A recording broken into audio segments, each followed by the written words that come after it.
That's unbelievably cool. And birds dance. It's not just human beings, you know. So this is a deep thing. And then music does something else too. It puts you on the border between chaos and order, because a boring song does exactly what you expect it to do and gets dull very quickly. And an unlistenable song is so random you can't follow it. And so what you want is predictability with a leaven of unpredictability. And then that puts you right on the edge. That's the zone of proximal development. Vygotsky discovered that. Like a Hendrix song. Yeah, like a Hendrix song. Well, any great music does that. But I mean, Hendrix has so much creativity inside the structure of the song, because there's riffs that he'll do. Right. And everyone loves, oh man, I went to this bar in Nashville. This band was playing Kelly's Heroes, a great guitarist, the best guitarist I've ever seen. And they were playing old country music with a heavy blues rock twist. So they do this great version of Ghost Riders in the Sky. It's 15 minutes long. And this brilliant guitarist just goes way out on a limb. And everybody in the crowd, it was so fun to be there. They're just thrilled to death because they're watching this man doing the same thing that surfers do. He's like dancing on the edge of chaos and order in this virtuosic manner. And everyone is so taken by that it just lifts them out of the normality of their existence. You know, you see this joy just transfuse them. And that's because they got an intimation of genuine meaning. And it's not amenable to rational criticism, which is the thing that I thought that struck me as so miraculous about music, and why it has this element of salvation. It's like it puts you directly in touch with the meaning that sustains you in life, directly. And it shows you what that would be, which is something like to observe the harmonious interplay of the patterns of being stacked on top of one another, and then to bring yourself into alignment with that, which is what yogis strive to do, and what disciplined athletes strive to do, and what we celebrate in athletics. And it's all a reflection of the same thing. And that's real. It's real, that meaning.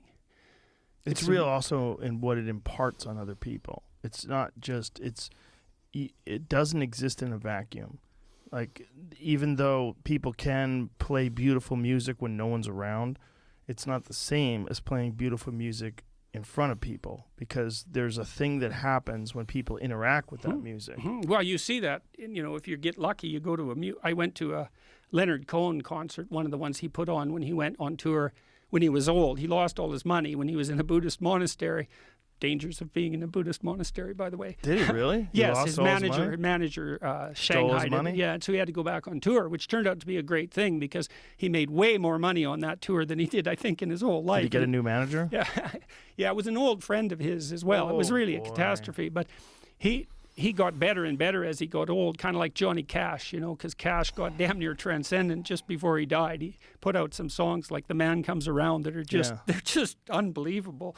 He wrote a book on St. Paul, by the way. He did? So, yes, he did. On St. Paul? Yes. Yeah, so that's pretty interesting. But so Cohen, when he came onto the stage, everybody gave him a standing ovation, and then he played his sets, and it was like a religious experience, you know, and it was a religious experience in the most fundamental sense. And everybody in the audience was there in the same place at the same time, doing the same thing with him, you know. And you know what that's like when you go to a great, well, that can happen too. I'm sure it happens to you at your comedy shows.